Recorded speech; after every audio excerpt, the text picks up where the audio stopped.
Hello friends, I am Dr. Pratiksha Tripathi. Welcome to my channel homeopathic vocab.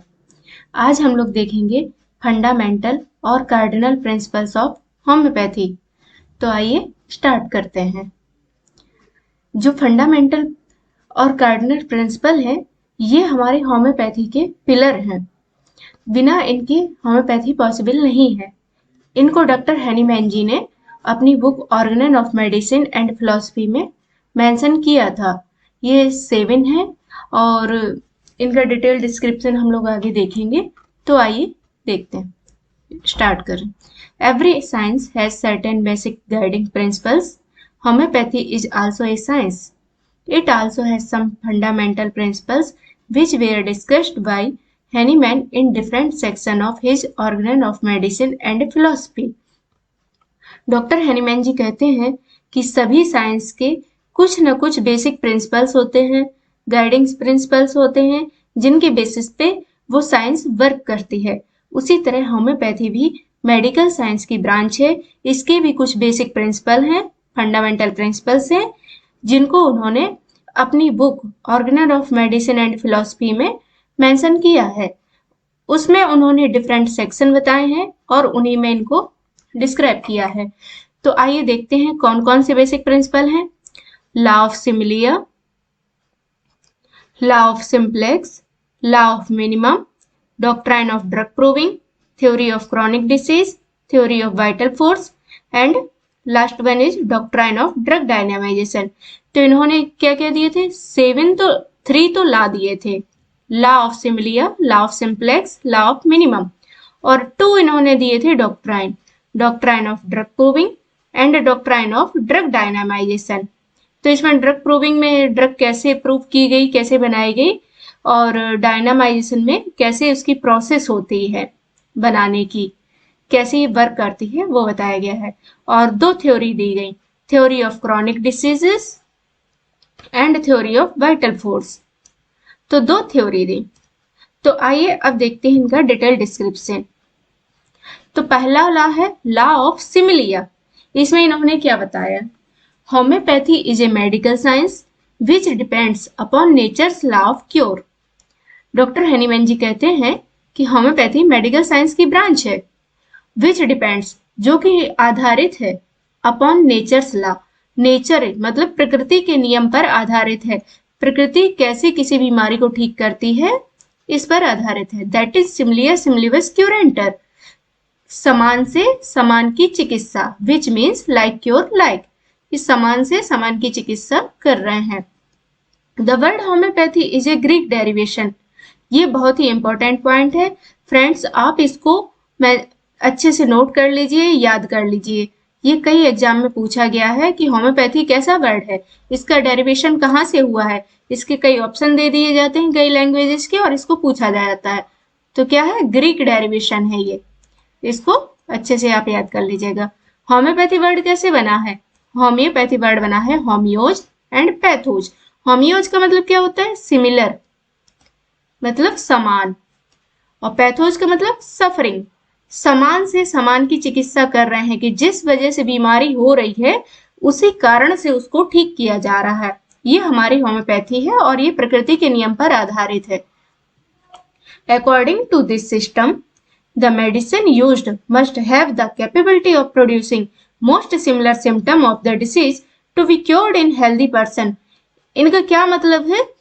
Doctor Hahnemann ji कहते हैं कि जो अगर किसी मेडिसिन का क्रूड सब्सटेंस, किसी भी ड्रग का क्रूड सब्सटेंस किसी हेल्दी ह्यूमन बीइंग को दिया जाता है तो वो उसमें डिसीज प्रोड्यूस कर देती है.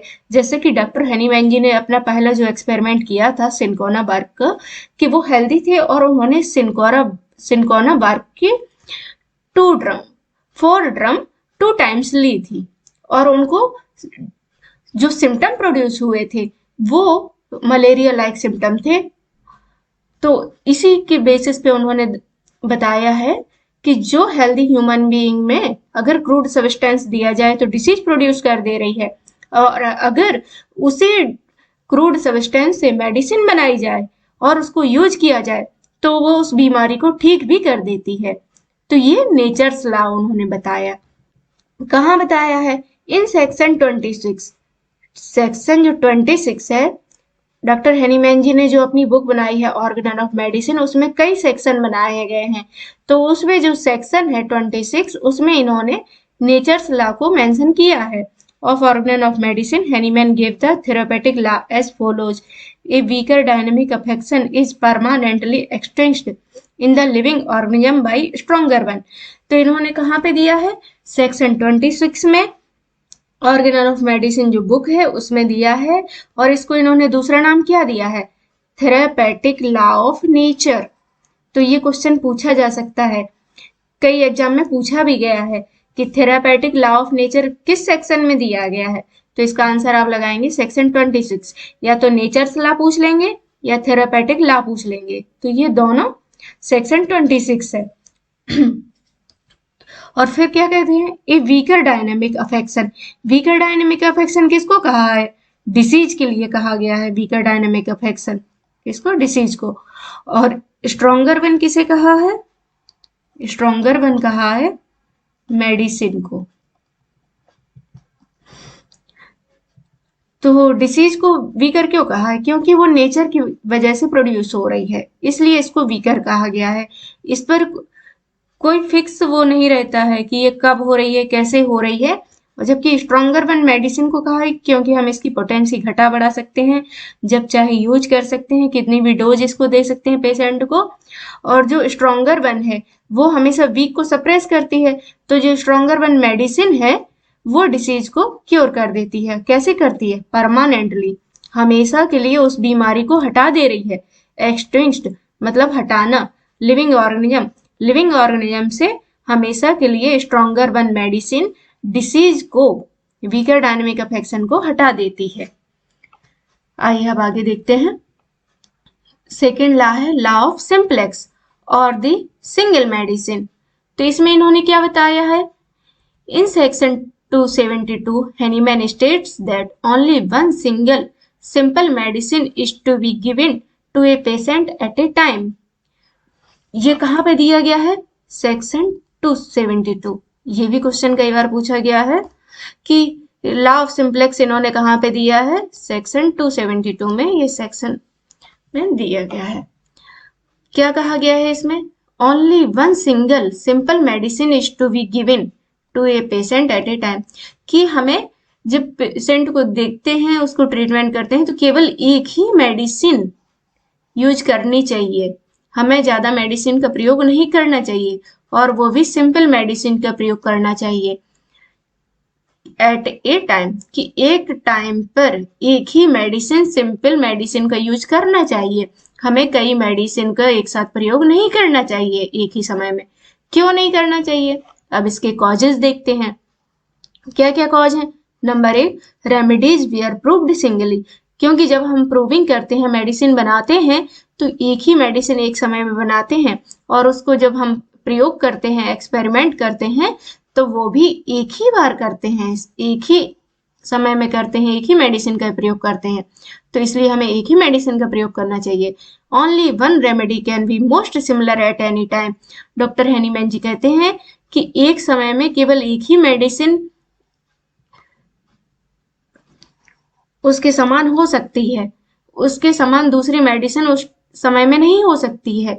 कि हम अगर मॉर्निंग में किसी मेडिसिन का प्रयोग कर रहे हैं, उसके जो मॉर्निंग में सिम्टम मैच कर रहे हैं, तो ये जरूरी नहीं है कि दूसरी मेडिसिन के भी मॉर्निंग में उसी टाइम पे वैसे ही सिम्टम मैच करे।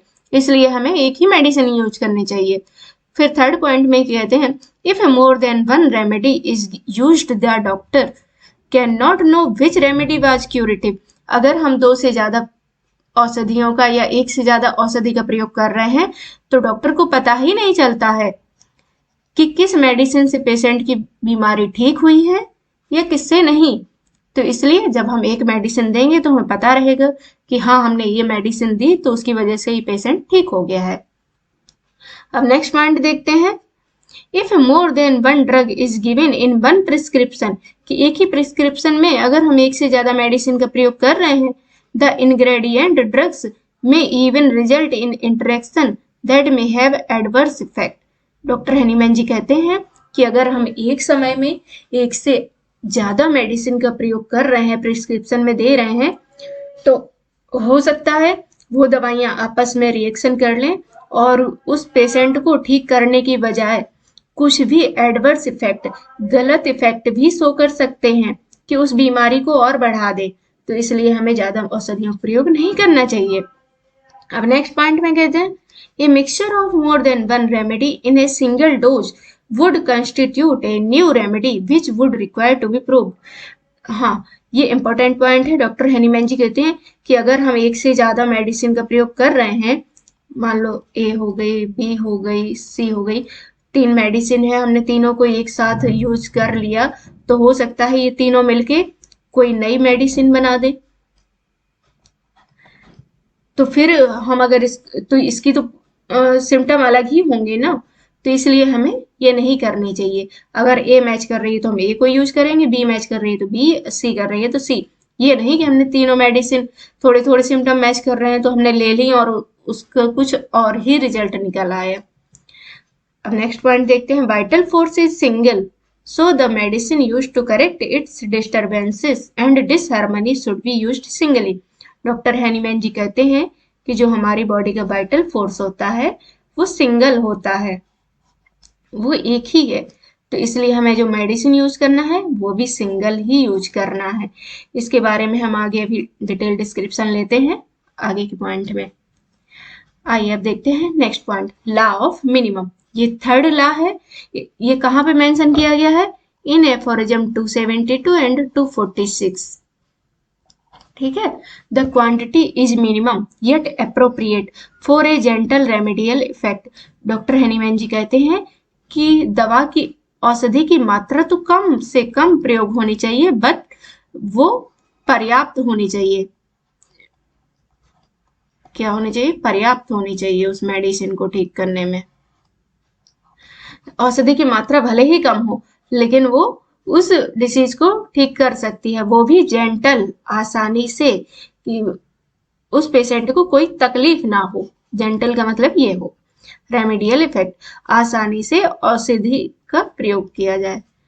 रीजन फॉर दिस, क्यों करना चाहिए ऐसा, टू अवॉइड अनवांटेड एग्रावेशन, कि अगर हम ज्यादा औषधि का ज्यादा मात्रा में अगर हम औषधि का प्रयोग करते हैं तो उससे क्या हो सकता है, अनवांटेड, जो कि हमने सोचे भी नहीं है, वो एग्रावेशन, कि उस बीमारी में वो रोग और बढ़ जाए। तो इसलिए हमें ज्यादा औषधि का प्रयोग नहीं करना चाहिए। This is not any organic, there is not any organic damage, जिसकी वजह से कोई भी ऑर्गेनिक, किसी भी अंग को कोई हानि नहीं पहुंचे।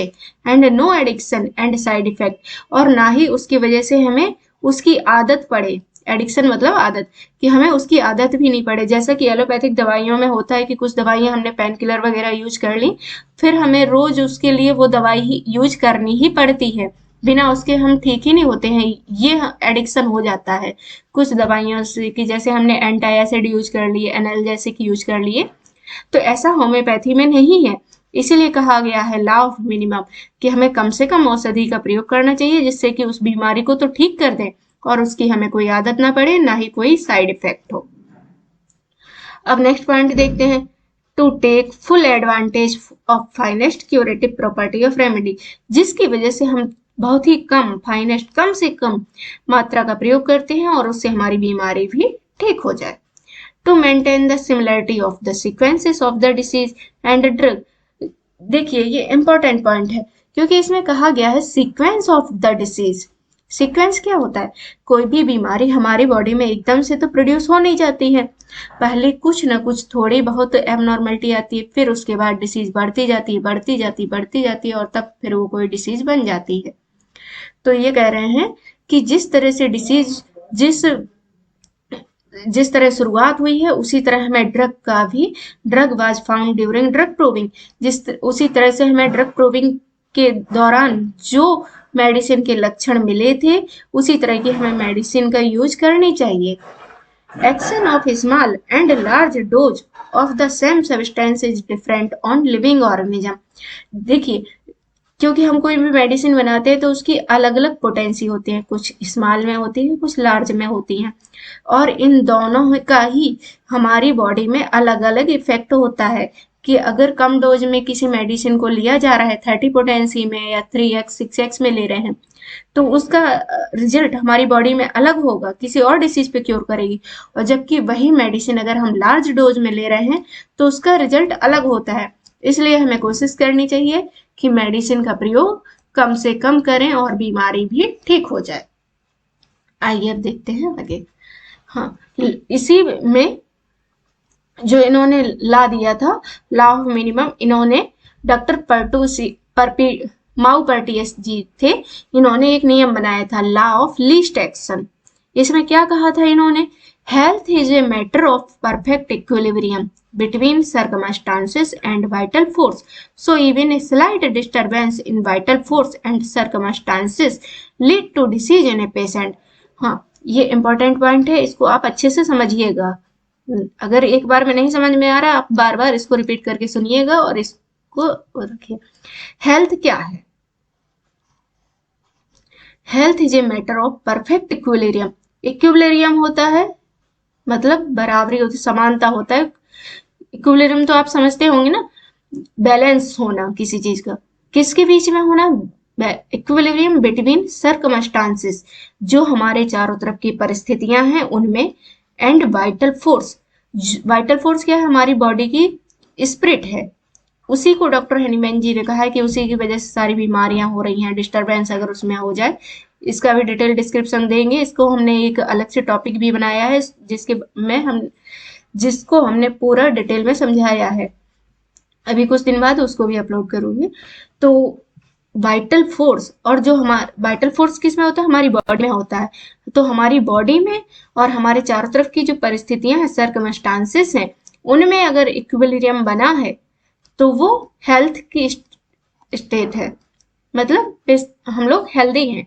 और अगर थोड़ा सा भी स्लाइट डिस्टरबेंस, थोड़ा सा भी डिस्टरबेंस किया जाता है किसमें, अगर हमारी बॉडी में, वाइटल फोर्स में और हमारे चारों तरफ की सर्कमस्टांसेस में, परिस्थितियों में, तो वो डिसीज प्रोड्यूस कर देती है।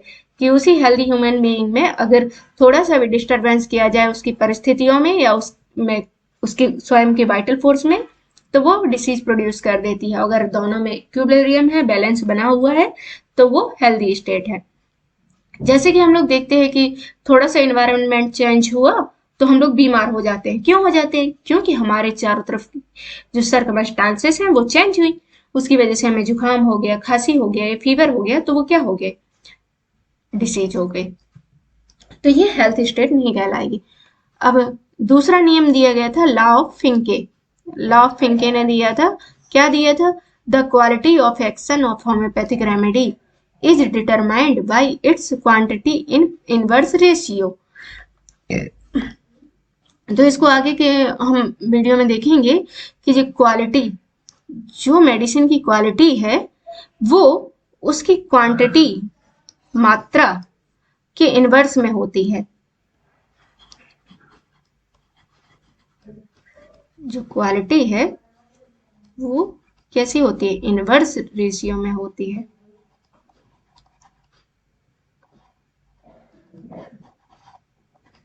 कि जितनी मात्रा औषधि की बढ़ती गई उतनी ही उसकी क्वालिटी घटती जाती है।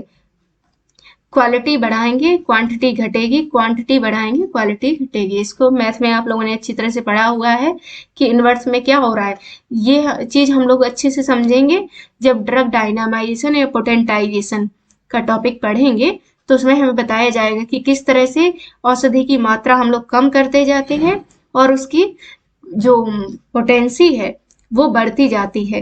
कि जैसे हम लोगों ने जो औषधि ली है 30x वाली, 30 से जो 200 बनाया है, तो इसमें औषधि की मात्रा ज्यादा रही होगी इसके कंपैरिजन में। ठीक है, आइए अब देखते हैं इसके आगे का point, doctrine of drug proving. Drug proving is a systemic investigation of disease producing power and disease curing power on the healthy human being of different age, both sexes end of various constitution. Drug proving कैसे की जाती है? जब भी कोई medicine हम बनाते हैं तो उसको कैसे प्रूव करते हैं कि हेल्दी ह्यूमन बीइंग देखते हैं पहले तो कि वो हेल्दी होना चाहिए। ऑफ डिफरेंट एज, अलग अलग एजेस की पर्सन लेते हैं, सब पे अलग अलग प्रूफिंग करते हैं। ये नहीं है कि कोई भी मेडिसिन हमने किसी एक फिक्स एज के बच्चे को ले लिया तो बस वही मेडिसिन अब सब पे काम करेगी, नहीं। हम डिफरेंट एजेस पे लेते हैं कि बच्चे पे मेडिसिन काम कर रही है, बड़ों पे किस तरह रिजल्ट कर रही है। ये both sexes, male and female दोनों देखेंगी। ये नहीं है कि मेल वाली मेडिसिन फीमेल पे काम कर जाए, फीमेल वाली मेल पे काम कर जाए, तो ये भी चेक करेंगे कि क्या सिम्टम आ रहे हैं। एंड ऑफ वेरियस कॉन्स्टिट्यूशन, और क्या क्या उनका कॉन्स्टिट्यूशन है, क्या क्या उनकी फिजिकल स्ट्रक्चर है, किस तरह की बनावट है, तो उस बेसिस पे हम ड्रग प्रूविंग करते हैं। The drug must be proved on human being not on animals. हाँ, जैसे कि हम लोग देखते हैं कि जो मॉडर्न साइंस है एलोपैथिक, तो उसमें जो मेडिसिन की प्रूविंग करते हैं वो एनिमल्स पे करते हैं। तो डॉक्टर हेनीमैन जी ने इसके लिए होम्योपैथी में मना किया है। उन्होंने कहा है कि ह्यूमन बीइंग पर ही हमें औषधि की प्रूविंग करना है, ना कि एनिमल्स पर। क्यों नहीं करना है ये भी बताते हैं। Animals do not give subjective और मेंटल सिम्टम्स। एनिमल जो होते हैं, कोई भी जानवर होगा तो वो हमें नहीं बता सकता ना कि उसको क्या चेंजेज आ रहे हैं औषधि लेने के बाद, क्या उसके मेंटल सिम्टम चेंज हो रहे हैं, क्या उसके सब्जेक्टिव आ रहे हैं। Effect of drug are different on different animals. और अगर कोई भी मेडिसिन है तो उसका रिजल्ट जो होगा वो काऊ पे अलग होगा, डॉग पे अलग होगा, तो ये इफेक्ट भी अलग अलग होते हैं। थर्ड पॉइंट क्या है? we do not get the modalities and final symptom of drug। कि ड्रग के जो छोटे छोटे से मॉडलिटीज होती हैं कि कोई भी सिम्टम बढ़ रहा है, घट रहा है, कब ठीक हो रहा है, क्या क्या उसमें छोटे छोटे सिम्टम चेंजेज आ रहे हैं, वो हमें नहीं पता चलता है एनिमल्स प्रोविंग पे। इसलिए फाइनल कंक्लूजन क्या हुआ कि हमें जो ड्रग प्रूविंग है वो हेल्दी ह्यूमन बीइंग पे करना है, डिफरेंट एजेस पे करना है, बोथ सेक्सेस पे करना है, और वेरियस कॉन्स्टिट्यूशन पे करना है, और किसी भी एनिमल पे ड्रग प्रूविंग नहीं करनी है। अब आइए देखते हैं next point, theory of chronic disease. ये बहुत ही बहुत बहुत इंपॉर्टेंट है और ये कई एग्जाम में पूछा गया है कि ये किस एडिशन में आता है। Theory of chronic disease doctor Hahnemann ji ने किस एडिशन में बताई? तो कहाँ बताई है? 4th एडिशन में। डॉक्टर हेनीमैन जी ने टोटल 6 एडिशन दिए थे। ऑर्गेनन ऑफ बुक जो उनकी है उसमें उन्होंने 6 एडिशन दिए थे, ठीक है। तो जो उसका 4th एडिशन है तो उसमें इन्होंने थ्योरी ऑफ क्रॉनिक डिसीजेज लिखा है। ये कई एग्जाम में पूछा गया है, आप इसको अंडरलाइन कर लीजिएगा।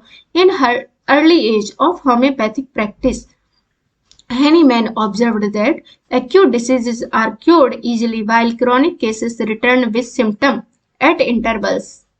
This failure led him to do many experiments on many cases, and he reached to the conclusion that the chronic diseases are caused by chronic miasm, are SORA, syphilis, and psychosis. हाँ, क्या बताया है इसमें chronic disease के case में? Doctor Hahnemann जी जब starting में drug proving कर रहे थे तो उन्होंने देखा, जो पेशेंट को देख रहे थे, कई केसेस स्टडी किए, तो उन्होंने देखा कि जो एक्यूट डिसीज होती हैं, एक्यूट डिसीज क्या होती हैं? जो कुछ दिनों के लिए आती हैं, कुछ घंटों के लिए आती हैं, वो एक्यूट डिसीज होती हैं, कम समय के लिए आती हैं। तो जो एक्यूट डिसीजेस हैं क्योर्ड इजीली, बहुत ही आसानी से ठीक हो जा रही हैं। वाइल क्रॉनिक केसेस क्या होते हैं? जो कि बहुत ही लेंगरिंग कोर्स के होते हैं, बहुत ही लंबे समय के लिए होते हैं, जैसे हफ्तों के, महीनों के या कुछ सालों के। तो वो केस कुछ समय के लिए तो ठीक हो जा रहे हैं, लेकिन कुछ समय बाद, एट इंटरवल्स, कुछ समय बाद वो बीमारी फिर से रिटर्न हो रही है उन्हीं सिम्टम के साथ में। तो दिस फेल्योर, ये असफलता, led him to do many experiment, इस फेल्योर की वजह से उन्होंने कई एक्सपेरिमेंट किए, कई केसेस देखे कि ऐसा क्यों हो रहा है, and he reached to the conclusion, और उन्होंने फाइनल कंक्लूजन में पहुंचते हैं कि दैट द क्रॉनिक डिसीज, कि जो क्रॉनिक डिसीजेज हो रही हैं, जो लंबे समय की डिसीजेज हो रही हैं, तो वो किस वजह से हो रही हैं? Caused by मियाज्म।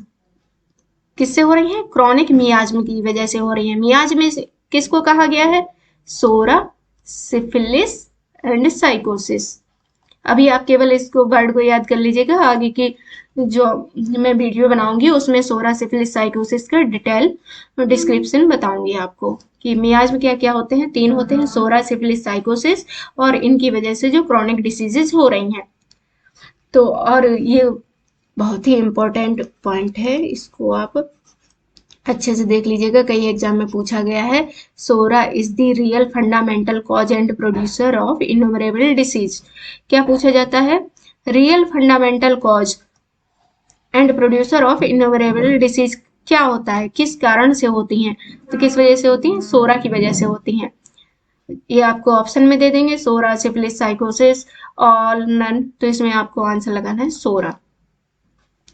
अब आइए देखते हैं next point, theory of vital force. तो ये इन्होंने कहाँ पे दिया है? Aphorism number 10। Doctor Hahnemann ji ने कितने एफोरिज्म बनाए थे? 295। कितने बनाए थे? 295 एफोरिज्म बनाए थे।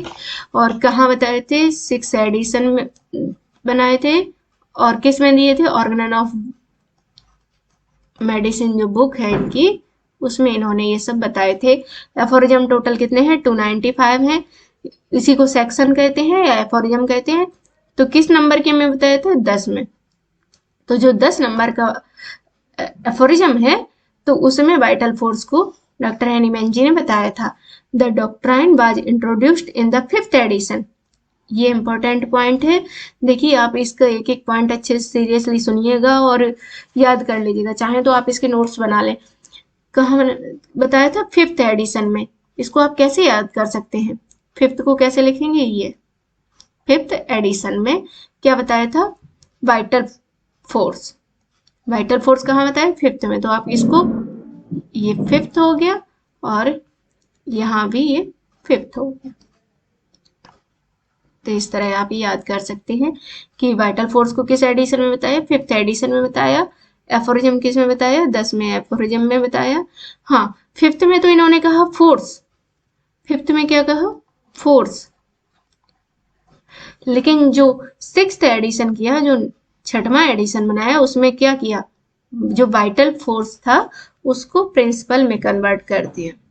तो आप इसमें कंफ्यूज मत होइएगा, इसको अच्छे से देख लीजिए कि एफोरिज्म किस में बताया? 10वें एफोरिज्म में बताया। वाइटल फोर्स किस में कहा गया? 5वें एडिशन में कहा गया। और प्रिंसिपल कब कहा गया? 6वें एडिशन में कहा गया। ठीक है, अब आइए देखते हैं next point, the human organism consist of body, mind and spirit. The spirit is responsible for the different manifestation of life is termed by Dr. Henneman as vital force. Vital force क्या है? इसकी definition doctor Hahnemann जी बताते हैं कि हमारी जो body है, human organism है, कंसिस्ट ऑफ, हमारी बॉडी 3 चीजों से मिलकर बनी हुई है, बॉडी, माइंड एंड स्पिरिट। किस किस से मिलकर बनी है? Body, mind and spirit. तो जो स्पिरिट है, इसी को डॉक्टर हेनीमैन जी ने वाइटल फोर्स कहा है। ठीक है, इसी की वजह से बीमारियां होती हैं, इसी की वजह से हम हेल्दी होते हैं। In the healthy condition it is the vital force which maintains normal function and sensation of the organism. तो वाइटल फोर्स की वजह से हम हेल्दी कंडीशन में होते हैं। ठीक है, और डिसीज क्या है? Disease is the outwardly reflected picture of abnormally deranged vital force manifested by abnormal sensation and function. और अगर वाइटल फोर्स में एबनॉर्मल फंक्शन आ रहे हैं, एबनॉर्मली डिरेंज्ड, और एबनॉर्मल सेंसेशन हो रहे हैं, फंक्शन हो रहे हैं, अगर सही तरह से वर्क नहीं कर रहा है, तो वो क्या हो गई? डिसीज हो गई। इसको अभी हम लोग जो एफोरिज्म पढ़ाएंगे तो उसमें हम देखेंगे, इसका ब्रीफ स्टडी देखेंगे। अभी आप बस इतना देख लीजिए कि जो हेल्दी कंडीशन है वो क्या है? वाइटल फोर्स की वजह से है, उसमें नॉर्मल फंक्शन होते हैं हेल्दी कंडीशन में, और जो डिसीज कंडीशन है उसमें क्या है? एबनॉर्मल है। ठीक है, इस एफोरिज्म को आप अच्छे से देखिएगा। अब आगे हम देखते हैं doctrine of drug dynamisation. Dynamisation को और क्या कह सकते हैं? पोटेंटाइजेशन। क्या कह सकते हैं? पोटेंटाइजेशन। डायनामाइजेशन क्या है? इट इज द प्रोसेस ये क्या है, एक प्रोसेस है by which the medicinal properties which are latent in natural substance while in their crude form become awakened and developed into a curative form। ये कैसी process है, कोई भी ड्रग सब्सटेंस है तो अगर उसको क्रूड फॉर्म में देखें, जैसे हमने नक्स भूमिका को ही देख लिया, नक्स भूमिका का अगर क्रूड फॉर्म देखा जाए, उसका कुचला सीड देखें तो वो बहुत ही डेडली पॉइजन है ना। और अगर उसी को हम पोटेंटाइज कर दें, नक्स भूमिका जो उसको क्या कर दें, पोटेंटाइज कर दें या डायनामाइज कर दें, तो वो कैसे एक बहुत अच्छी मेडिसिन बन जाती है और वो कई बीमारियों को ठीक कर देती है।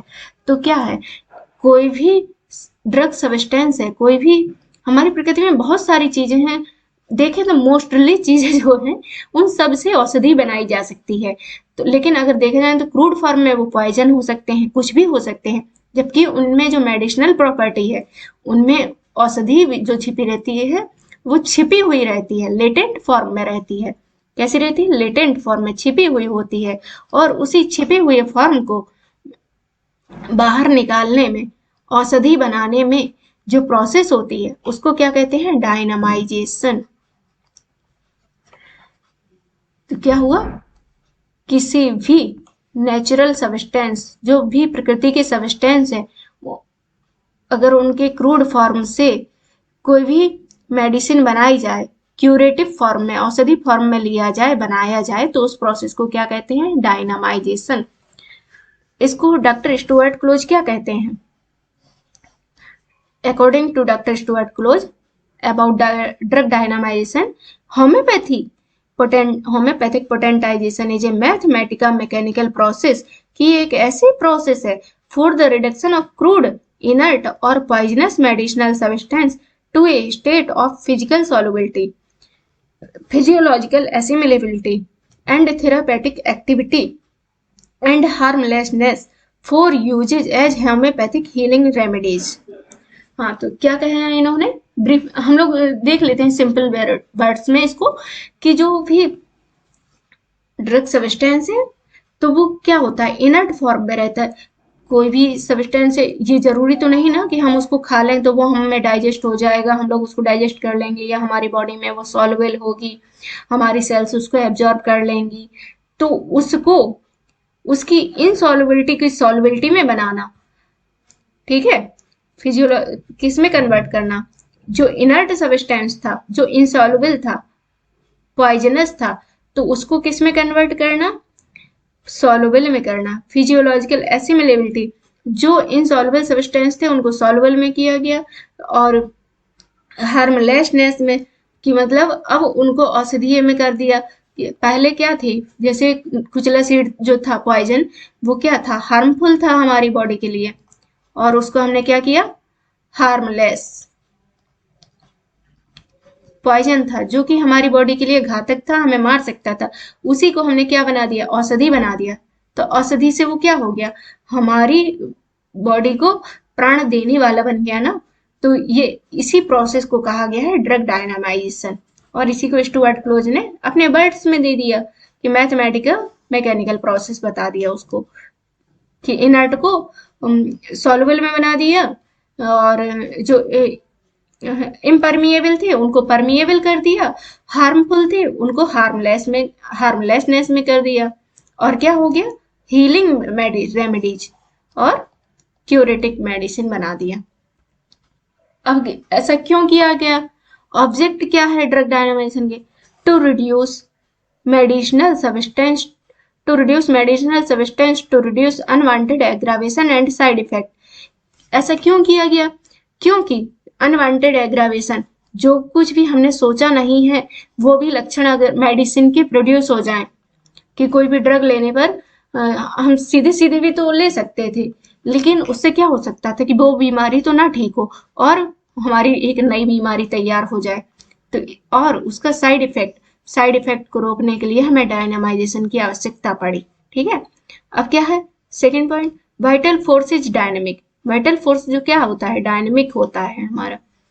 सो the medicine used should be dynamic in action. तो जैसे कि हमारी बॉडी है वो उसी तरह के लक्षणों से तो ठीक होगी, उसी तरह की औषधि उसको प्रयोग करनी चाहिए पड़ेगी। तो हमारा वाइटल फोर्स कैसा है, डायनेमिक है, तो हमें जो औषधि प्रयोग करनी पड़ेगी वो भी डायनेमिक प्रयोग करनी पड़ेगी। फिर क्या है, harmful substance are converted into medicinal substance. जो हार्मफुल थे, हमारी बॉडी के लिए इंजूरियस थे, उनको एक क्यूरेटिव प्रॉपर्टी में लाने के लिए हमें डायनामाइजेशन की आवश्यकता पड़ी। The action of potentise drug substance is deeper, longer, more wide spread. जो डायनामाइजेशन के बाद, पोटेंटाइजेशन के बाद जो मेडिसिन बनती है वो कैसी होती है, डीपर होती है, लॉन्गर, मोर वाइड स्प्रेड। कि जैसे जो भी होम्योपैथिक मेडिसिन पोटेंटाइजेशन के बाद फॉर्म हो रही है तो उसकी एक्शन कैसी होती है, डीपर होती है, कि हमारी बॉडी में एक एक सेल पर वर्क करती है और बहुत ही लंबे समय के लिए होती है। उसकी एक ही डोज की एक्शन बहुत लंबे समय के लिए होती है और वाइड स्प्रेड, और कई अंगों पर वो काम कर सकती है, कई बीमारियों को ठीक कर सकती है। अगर किसी होम्योपैथिक मेडिसिन के हम एक डोज ले लेते हैं तो हो सकता है उससे बहुत ही क्रॉनिक केसेस एक ही डोज में ठीक हो जाए। तो ये कैसे पॉसिबल है, पोटेंटाइजेशन के बाद में।